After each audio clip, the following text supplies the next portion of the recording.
જમ્મુ કાશ્મીર, લદ્દાખ અને હિમાચલ પ્રદેશમાં ફેલાયેલ સફેદ સંકટની સહેલાણીઓ માટે હિમવર્ષા આનંદ લઈને આવે છે, પરંતુ સ્થાનિક લોકોની મુશ્કેલી તેનાથી વધી જતી હોય છે.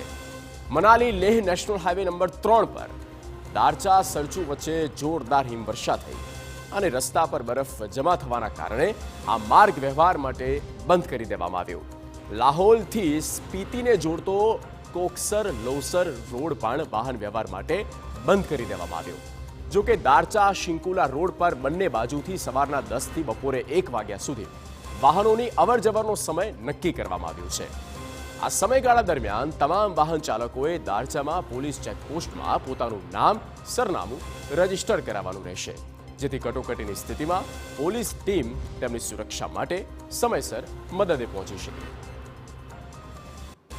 હકીકતમાં સમગ્ર પર્વતીય વિસ્તારમાં 2 દિવસથી બરફ પડી રહ્યો છે. પછી તે લદ્દાખ હોય કે હિમાચલ પ્રદેશ, સરચુમાં પણ તાજી હિમવર્ષાના દ્રશ્ય સામે આવ્યા.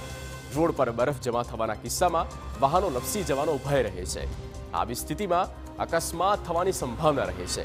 આ દિવસોમાં શિયાળાની શરૂઆત સાથે ખીણમાં હવામાન ખરાબ થઈ જાય છે અને પર્વતોમાં બરફ પડવા લાગે છે.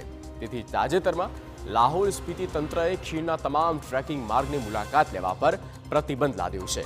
હવે ટ્રેકર્સ આવતા વર્ષે જ લાહોલના પ્રખ્યાત ટ્રેકિંગ સ્થળની મુલાકાત લઈ શકશે.